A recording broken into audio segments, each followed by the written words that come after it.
So I'm going to share my screen.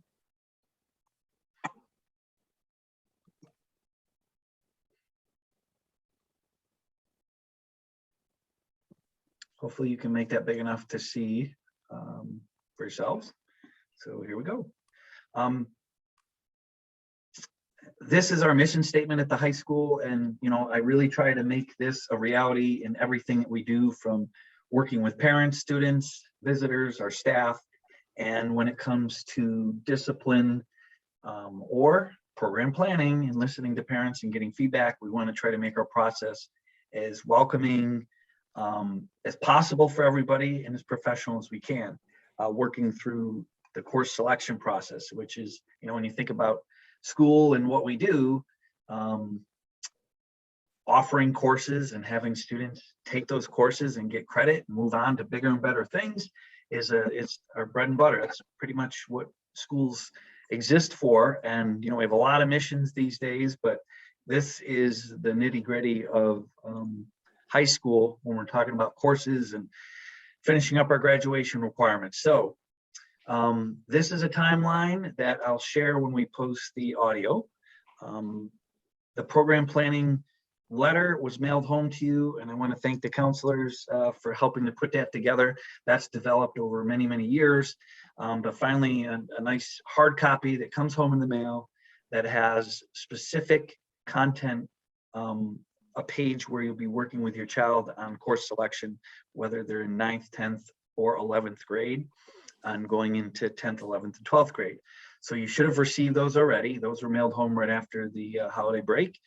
Teachers are in the middle of submitting their course recommendations through our school tool system. They recommend students for courses for next year if there is specific, like if you're moving from Earth Science and you could go on to Living Environment Honors or Living Environment, or English 10 and go on to English 11 or AP Lang. So teachers are making those recommendations now. That should all be completed by, I'd say, the 27th. Because of COVID and our absences of faculty and students early on, we've kind of pushed that process a little bit back, giving them some more time to make the recommendations. And we'll send out a note when you're available, when you're able to go on the portal and actually look up your child's courses that the courses they were recommended for. We have our 8th grade family night coming up next week. And then once all the courses are in the system and all the recommendations have been made, counselors will be meeting with students one-on-one from January 31st through about March 11th or so. And then we'll get some stragglers who didn't get their meetings in. We'll be meeting with them later. This is something the counselors developed over COVID last year when we were in the hybrid schedule. Decided to start meeting with students one-on-one because we didn't have the traditional seminars going, and they really liked it. It takes a lot of time and a lot more effort, but in the end, the feeling that having that one-on-one 15, 20, 25-minute meeting with a student is very productive, and the students can ask the questions they want to ask, and the counselor can get a sense for where they're headed and what their interests are, and really help them select the courses that they want for the following year, and or set up a follow-up meeting if needed, and tailor the discussion to that specific student. So that's going to continue this year. I think we're probably one of the very few, if only, high schools that do a one-on-one with their counselor like that to choose courses. Typically that's done in a smaller group setting. Once that is completed, the difficult process of evaluating how many students signed up for each of the courses that we offer, hundreds of courses that we offer. We determine which courses are going to run, which courses will not run. Typically, we look at 15 student minimum for a course, and we will be looking at those numbers. Then we'll be determining number of sections we will need, FTEs, the full-time equivalency for teachers. Do we need to hire some teachers in departments, or do we have additional sections we would need to fill?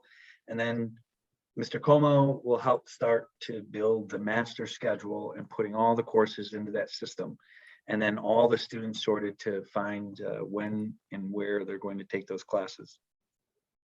At the end of March, mailed home will be basically it won't be their schedule, but it will be all of the courses that they eventually decided that these are the courses I'd like to take in 2022, 2023. So that'll be mailed home sometime the end of March. Let's see, maybe middle of March, end of March when we get to it.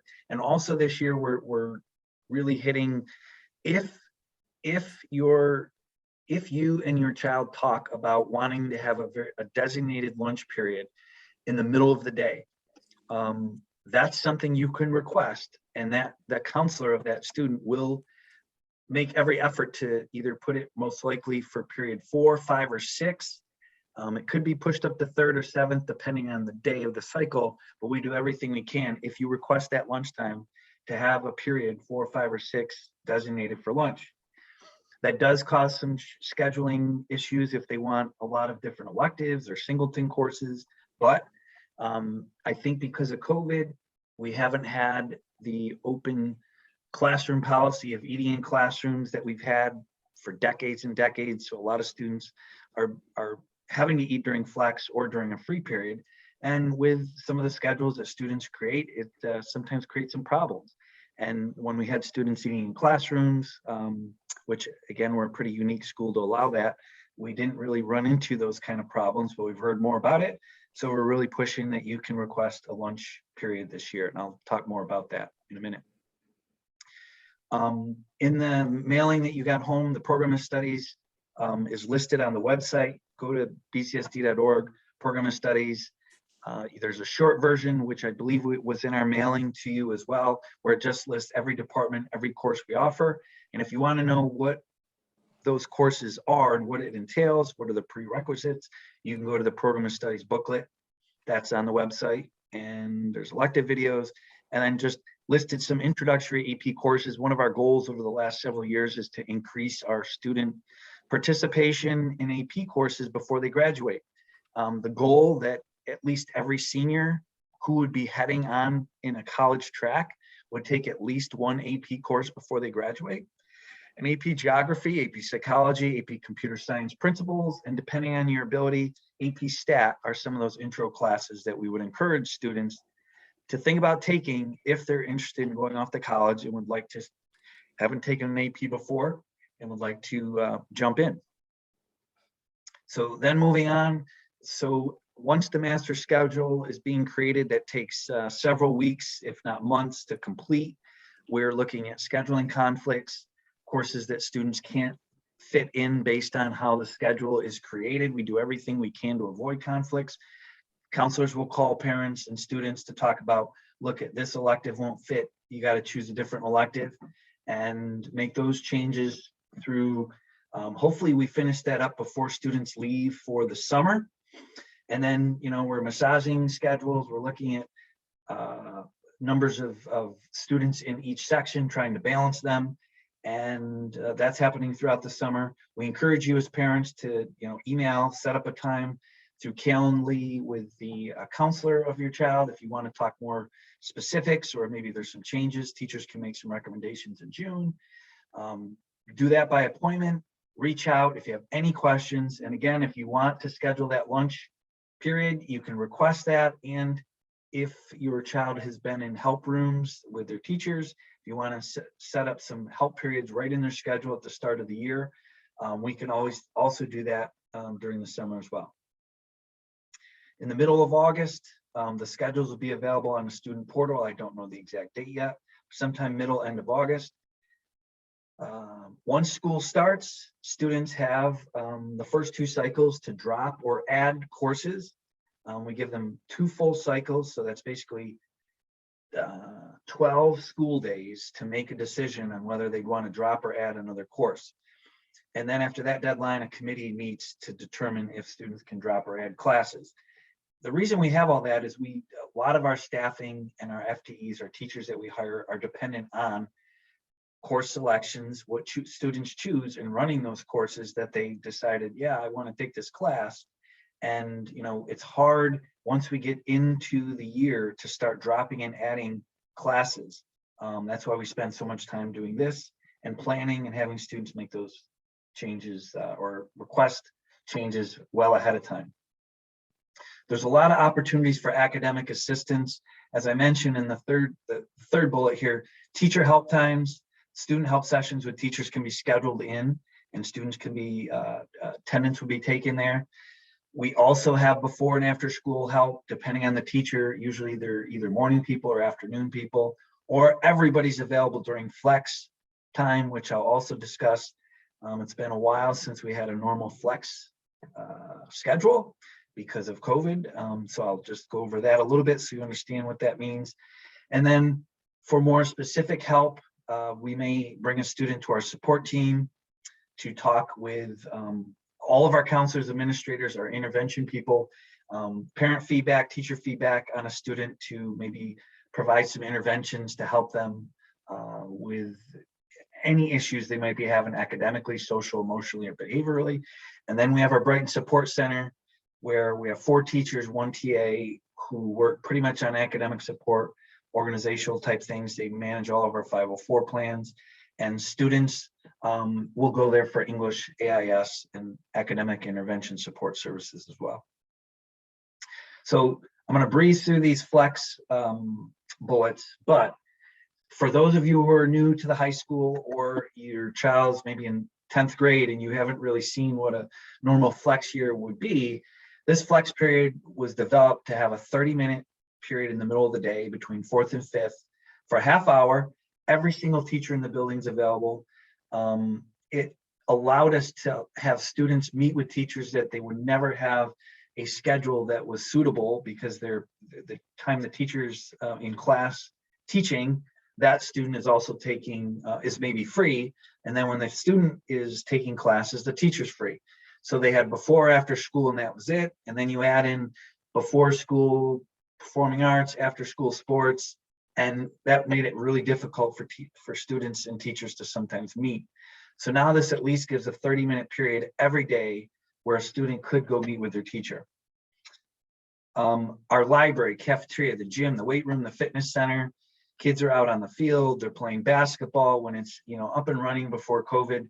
It's really an incredible thing to see, and it runs really well.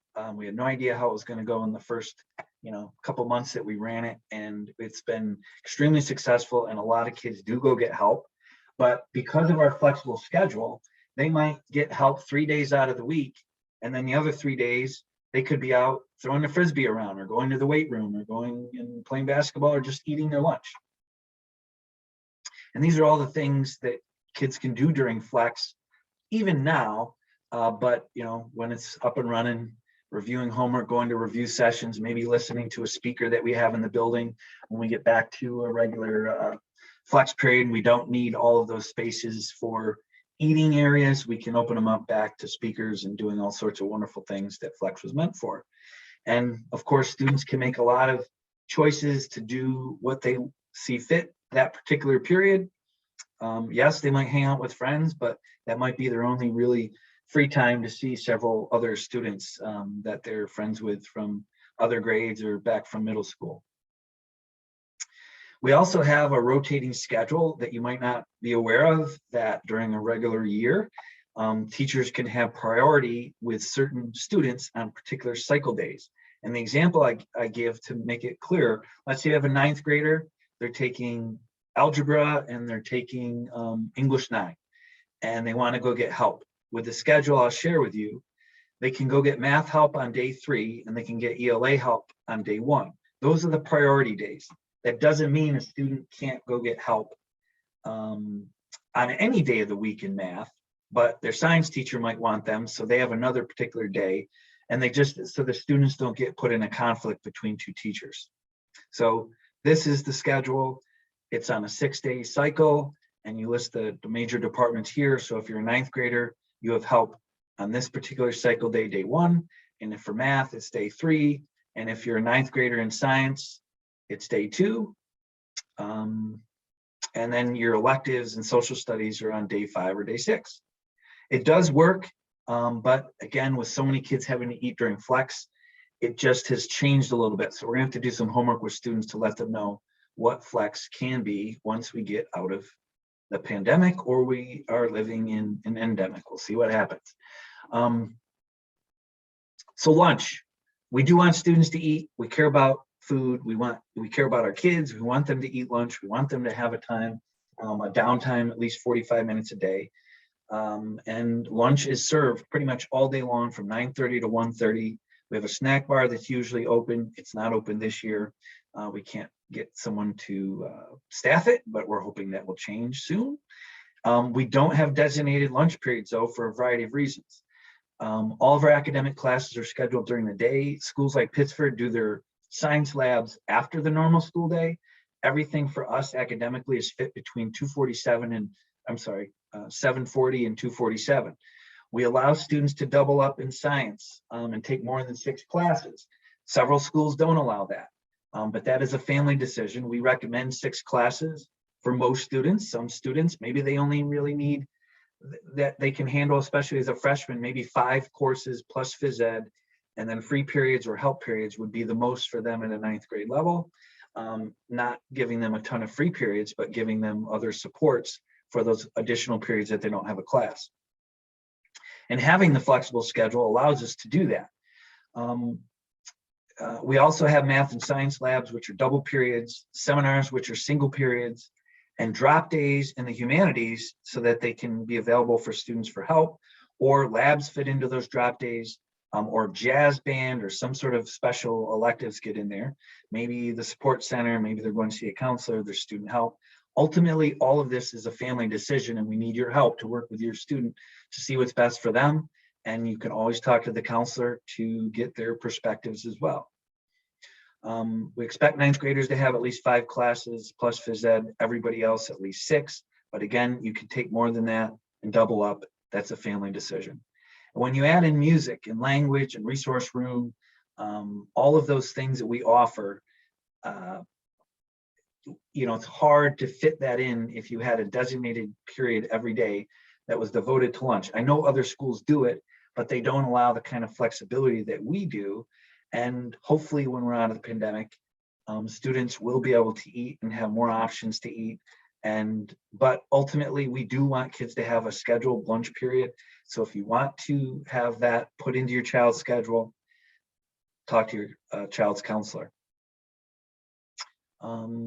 This is a typical 9th grade schedule that would have English meeting, if you can see, first period with a drop day, world language with a drop day on day 3. The English drop day is day 2.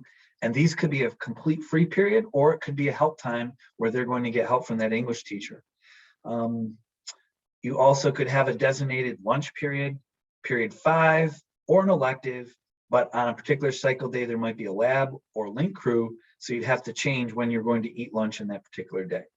Students after their freshman year do get a pretty good handle on this and working through the schedule. And I just surveyed 3 classes of seniors this week, and the vast majority, over 95%, preferred having the flexibility to choose and look at when they're going to eat their lunch. The graduation requirements, so when your child sits down with the counselor, they'll make sure that they're on track to graduate either with a Regents diploma or an advanced diploma, getting all of their English, social studies, math, science credits. Ultimately, they need 22 credits to graduate. Part of the process with the counselors, which is amazing, is that they will sit with the students during large group seminar, and every student's given a copy of their transcript. They get to audit the transcript with the counselor, make sure that everything is accurate. Mistakes can be made, but they get to review their transcript as freshmen, second semester, right up through their senior year. And I think that's a pretty unique thing for Brighton as well, but they get to see how they're doing, their GPA, what course credits they've earned, what courses they need to finish, what Regents exams they need before they graduate. There's several Regents exams to fit in before they graduate. We had a lot of questions about the exemptions that were made this year and last year from the New York State Education Department. Every kid is still on track. You could still get an advanced diploma even if you were exempt from all of your sophomore or junior Regents exams. You can still do that. And my take is that we're going to have June exams this coming year, but we'll get through the pandemic and we'll get through the exemptions and we'll be on our way. So, I know that this process, like many other things that deal with the school system and our school community, you might be hearing things that you're like, is that really true? You're reading about something on Facebook regarding signing up for a course, or if they take this course, they can't take that one, or some sort of question that you're just not sure if it's true. Please pick up the phone, email the counselor. Happy to email me as well. I can redirect it to the right person. But please call us and just check in. And if you want to sit down and meet and look at the schedule, if you're pulling your hair out because you and your child are at odds with one another, you could certainly do that too. And that's it. I think that was 25 minutes. So I'm going to stop the share. We have 16 parents, and then Ms. Vigiani, if you're coming on late, she's our director of counseling, the principal of town hall, and then Robin Sampers, one of our PTSA chairs for the building. So a lot of information I just shared with you.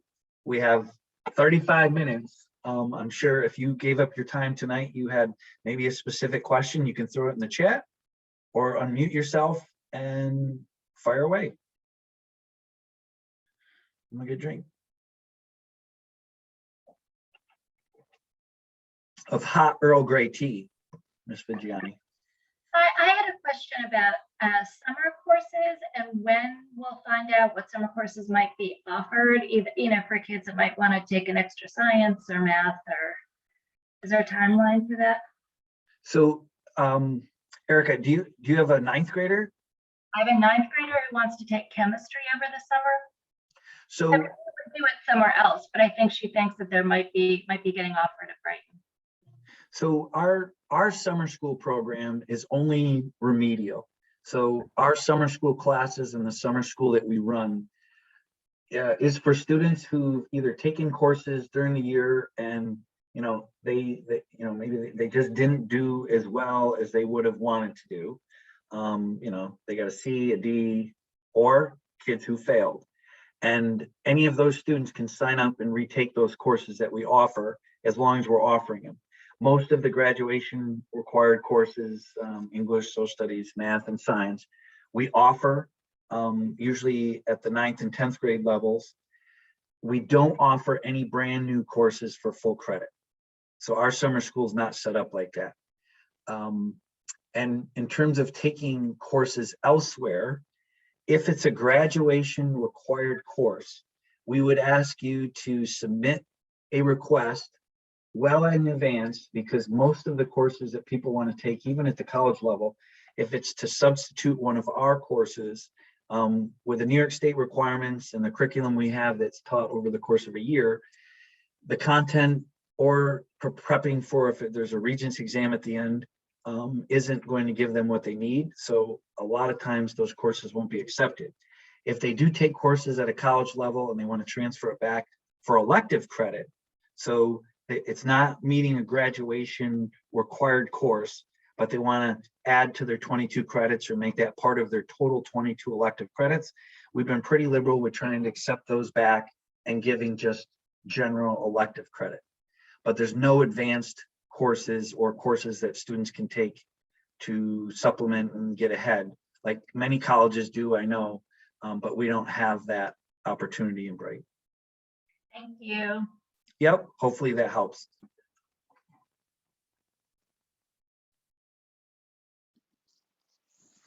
Hi. I have a question.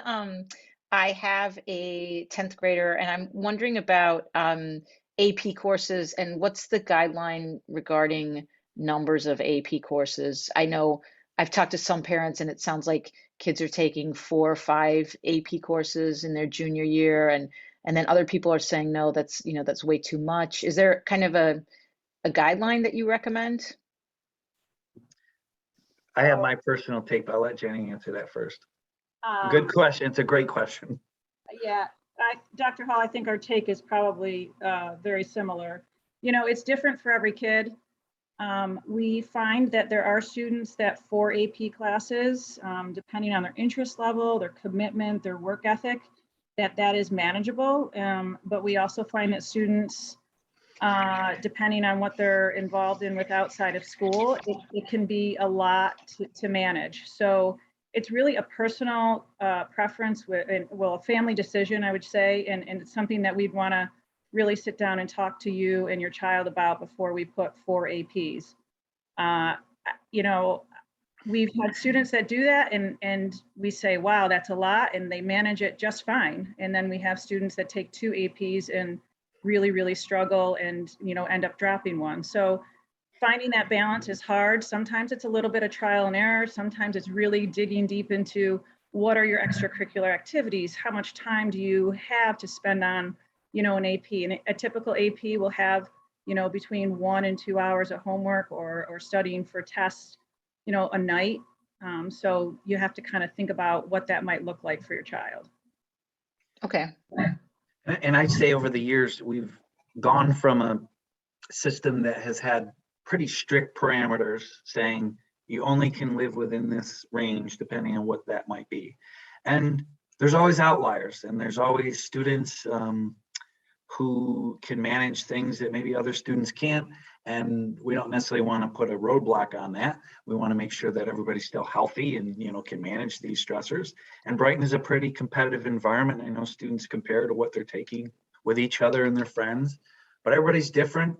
And, you know, I think that's really, as Jenny said, it might be depending on what courses they're thinking about and what their real interest is. It probably wouldn't be bad to have a conversation with the counselor if you at home can't come to some consensus on what might be best. Okay. Thank you. Yep. And just saying, the 9th graders coming in next year, we've never offered APs to 9th graders. Typically want them to get in and learn just the ropes and get into their courses and, you know, be able to transition into the high school, which usually goes fairly well. But AP Geography is one of those courses that we are offering to 8th graders next year. If, you know, they're at a level where they feel they can, you know, they love social studies and they'd like to take that as an elective, because it won't supplant 9th grade social studies. But it's an upper level elective, but it's kind of hopefully attainable. And we're looking to make that an attainable course.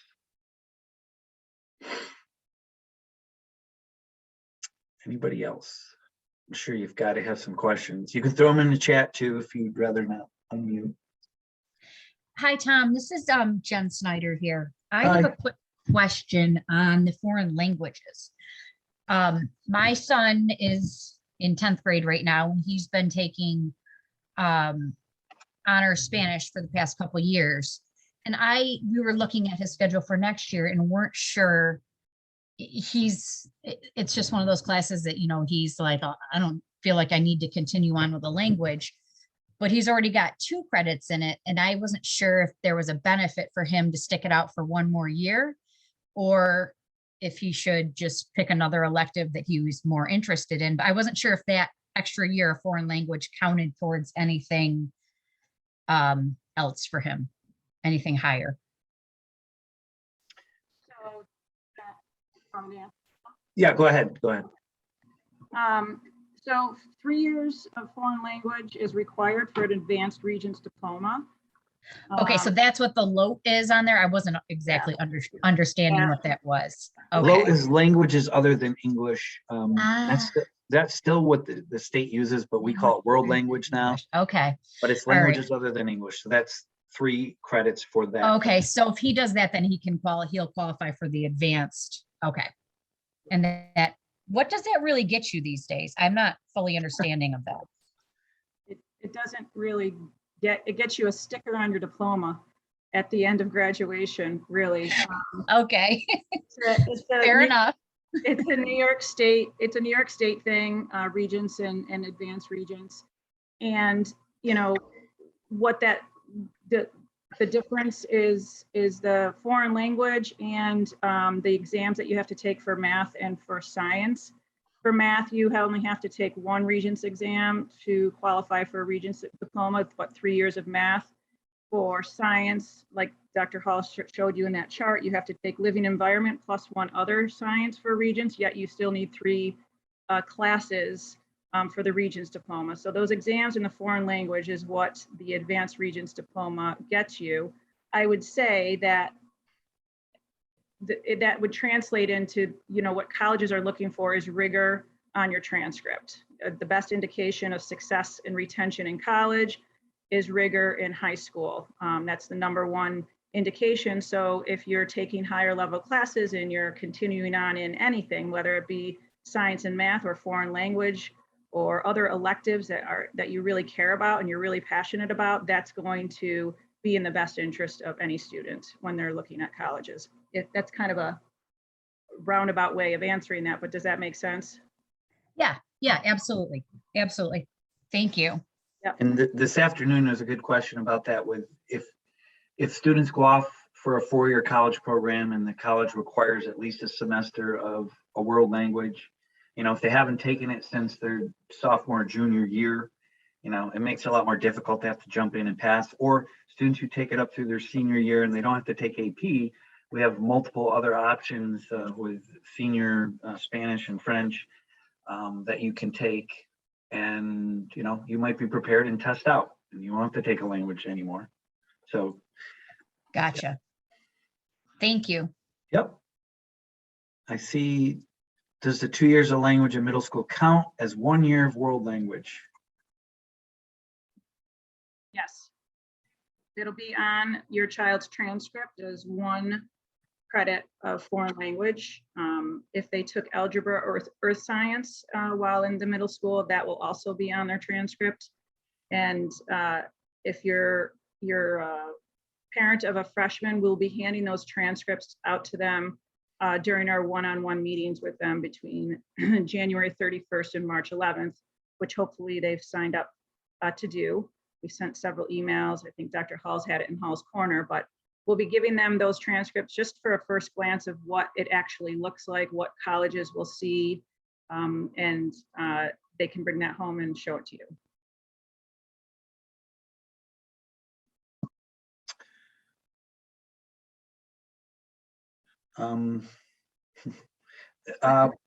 We laugh about this a lot because there's so much like, oh, the advanced diploma with honors for science or math. And like Jenny said, it's just new stickers, added stickers that can go onto their actual diploma. But the transcript is really what it comes down to. And most states don't even know what is the Regents diploma. I mean, that's not something that they're really into. Some scholarships in New York State specifically might qualify for them for some money, but it's not going to get them, for an advanced diploma. That's not going to get them into a school over what their transcript actually says. They're really looking at the courses and what was your rigor, like Jenny said. And I don't even think it matters to New York schools, does it, Jenny? Or maybe it does a little more. No, it does not. I mean, theoretically, if you're in honors classes and you're taking higher level classes and you're doing well on them, then your transcript is going to be more competitive. If you're not, and then so it depends on the state school. It depends on what they're requiring for acceptance. So it doesn't have anything to do with the diploma type.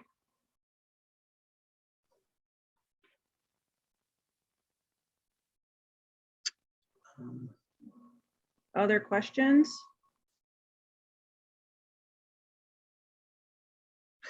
I'll just say that, I mean, a lot of schools compare themselves, like how many students get the advanced diploma. And the one thing that in terms of having students get advanced diplomas, it means they take, world language more, they're taking more Regents exams, which would put them into more Regents level courses. But, we have students who go off to trade programs and students who do other things that college isn't going to be their thing. So, but if you're on the college track, most of our students are probably going to get a Regents diploma with advanced designation.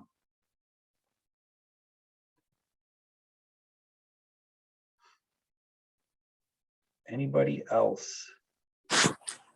I have a non-academic question.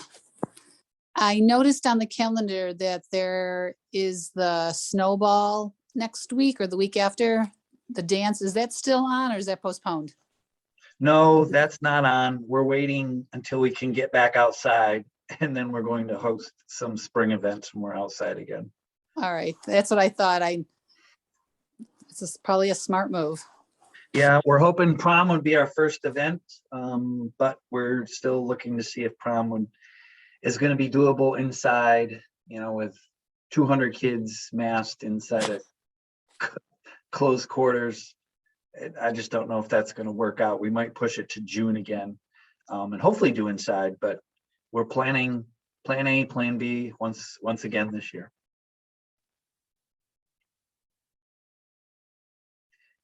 Yeah, I'll take any questions. If you have other questions related to the program planning or something else that was on your mind, happy to answer that too.